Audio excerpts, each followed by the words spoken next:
Hello बच्चों, कैसे हो आप सब। उम्मीद करते हैं आप लोग बहुत अच्छे हो और आपकी तैयारी भी बहुत मस्त होगी। चलिए आज हम देखना है पर्सनाली 8.2 का क्वेश्चन नंबर 1। बोला है ABCD एक चतुर्भुज है जिसमें PQR और S क्रमशः भुजाओं ABBCCD और DA के मध्य बिंदु हैं। ठीक है, आकृति 8.29 ये वाला आकृति है। ठीक है, बोला है AC उसका एक विकर्ण है। AC ये वाला एक क्या है जी, उसका विकर्ण है। तो इसमें 3 क्वेश्चन दिया है। पहला बोला है सिद्ध कीजिए कि RS जो है समांतर है AC के और RS जो है आधा है AC के। ठीक है, ये वाला। और PQ बराबर है आगे इसके, ये सिद्ध करना है। 3 नंबर दिखाना है PQRS एक समांतर चतुर्भुज है। बहुत आसान क्वेश्चन है। चलिए इसे कॉपी पे हल करते हैं। चलिए कोई दिक्कत नहीं, ये वाला फिगर है। यहाँ पे क्या है जी, PQRS क्रमशः ये वाला देखिए सबका ये क्या है जी, मध्य बिंदु है। AB का मध्य बिंदु इतना, BC का इतना, CD का ये वाला, DA का ये वाला मध्य बिंदु है। और ये वाला क्या है जी, विकर्ण है। चलिए हल करते हैं। हल करने से पहले जो दिया है उसको लिख लेते हैं। चलिए जो दिया था वो लिख लिए। चलिए क्या लिखे हैं जी, ABCD क्या है, चतुर्भुज है जिसमें PQRS क्रमशः भुजाओं ABBCCD और DA का मध्य बिंदु है और AC क्या है जी, इसका विकर्ण है। ठीक है, जो क्वेश्चन में दिया था हूबहू हम लिख लिए हैं। अब देखिए, अब सिद्ध करना है 1 नंबर क्या जी, SR समांतर है किसके जी, AC के, और SR आधा है किसके जी, AC के। चलिए इसे भी हल करते हैं। देखिए ऐसा त्रिभुज लेके चलते हैं जिसमें क्या आ जाए जी, SR भी आए और AC भी आए। ठीक है, तो देखिएगा त्रिभुज ACD कहाँ है जी, त्रिभुज ACD। ठीक है, ACD ये वाला त्रिभुज है। ठीक है, जिसमें देखिएगा तो ये वाला भुजा भी आएगा और क्या आएगा जी, AC भी आएगा। ठीक है, तो इसी त्रिभुज को लेके चलेंगे। तो कौन सा त्रिभुज, त्रिभुज ACD में कोई दिक्कत नहीं है। ठीक है, चलिए ACD में लेके चलेंगे। तो DA लिखिएगा, DA और DC के मध्य बिंदु, D और DC के मध्य बिंदु S व R है। क्या है जी, S व R है ना जी। DA कौन सा है, DA ये वाला और DC ये वाला। तो DA का S मध्य बिंदु है और DC के R मध्य बिंदु, वही लिखे हैं। ठीक है, अब देखिएगा, अगर देखिए ये वाला भुजा क्या है जी, ये वाला एक भुजा है और इसी के मध्य बिंदु पे ये हो, क्या हो जी, ये हो। इसका मतलब क्या हुआ कि ये वाला भुजा इसके क्या होता है जी, बराबर होता है। कभी भी एक त्रिभुज हो जिसका मध्य बिंदु कोई रेखा हो, ठीक है, तो ये वाला क्या होगा, दोनों रेखा क्या होता है जी, आपस में समांतर होता है और आधा होता है। मान लीजिए ये 4 सेंटीमीटर है तो ये कितना होगा, 2 होगा। ठीक है, ये होता है, ये नियम ही है। क्या है जी, कि अगर किसी त्रिभुज में एक भुजा के मध्य बिंदु क्या हो जी, दूसरा रेखा हो, तो ये वाला आपस में क्या होता है जी, समांतर होता है और आधा होता है। ठीक है, तो हम लिख सकते हैं कि SR जो है वो समांतर है AC के, तथा जो SR है वो आधा है किसका जी, AC का। ठीक है, इसका एक प्रमेय है। क्या है जी, प्रमेय। इसका नाम है मध्य बिंदु प्रमेय। क्या जी, मध्य बिंदु प्रमेय।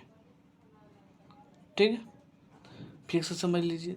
मान लीजिए कोई एक त्रिभुज है। क्या है जी, कोई एक त्रिभुज है, इस रेखा का मध्य बिंदु मान लीजिए ये वाला है, इस रेखा का मध्य बिंदु ये। तो अगर ये कोई रेखा है, क्या है जी, रेखा है, तो ये दोनों आपस में क्या होंगे जी, बराबर हो, सॉरी समांतर होंगे। और ये जो होगा ना, इस बड़ा वाला भुजा के आधा होगा। मान लीजिए ये 10 सेंटीमीटर का, तो ये कितना होगा जी, 5 होगा।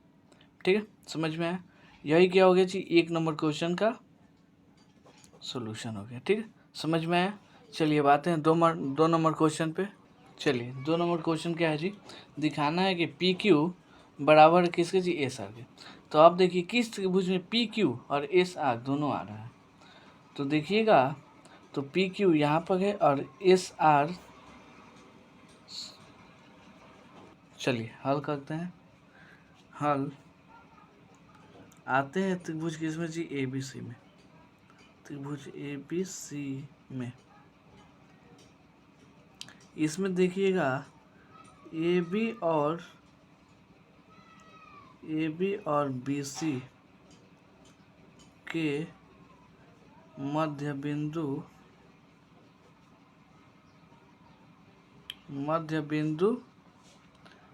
पी और क्यू है। क्या है जी, पी और क्यू है।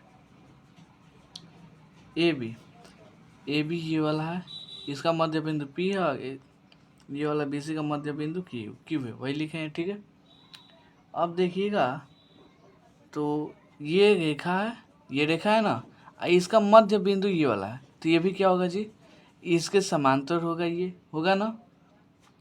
तो लिखिए, तो अब क्या लिख सकते हैं जी, जो पी क्यू है, पी क्यू समांतर है ए सी के, क्या है जी, ए सी के समांतर है, तथा पी क्यू जो है वो आधा हो जाएगा, किसके जी, आधा हो जाएगा ए सी के। इतना तो हम पहले ही बताए थे। ये भी कहाँ से होगा जी, मध्य बिंदु प्रमेय से। मध्य बिंदु प्रमेय से, ठीक है, समझ में आया।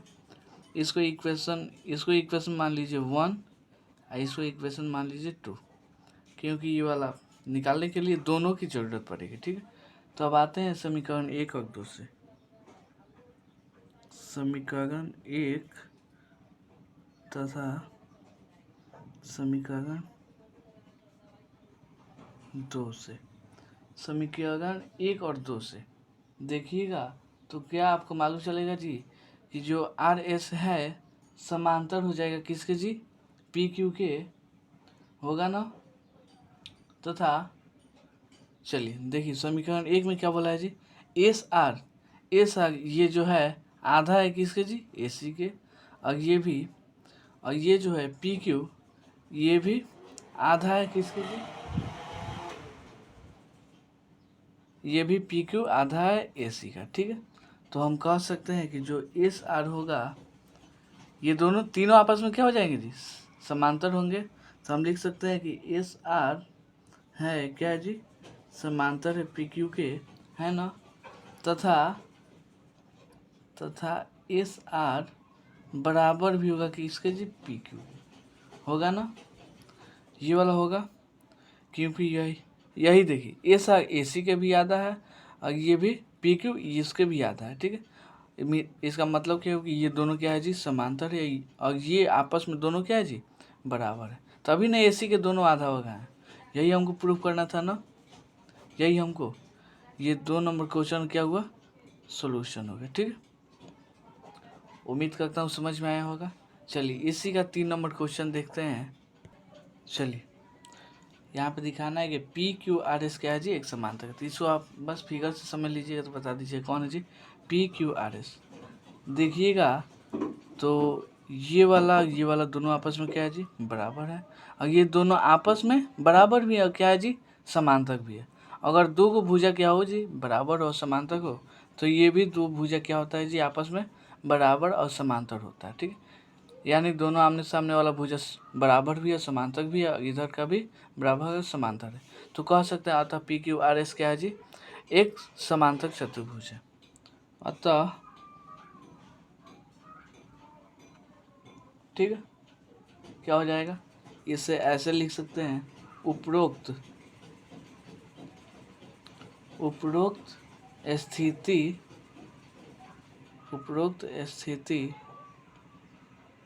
स्थिति से क्या हो जाएगा जी, जो एस पी है वो समांतर है पी क्यू के, तथा एस पी क्या है जी, बराबर भी है किसके जी, पी क्यू के। ठीक है, हो गया, सॉरी आर एस के, ये दोनों आपस में बराबर भी है, क्या है जी, समांतर भी हैं,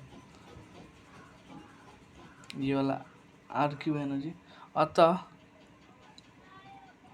अतः पी क्यू आर एस एक समांतर समांतर चतुर्भुज है। समझ में आया? उम्मीद करता हूँ ये वाला क्वेश्चन आपको बहुत अच्छा लगा होगा, और कम समझ में आता है दोबारा देखिए, तिबारा देखिए, चौबारा देखिए, ठीक है?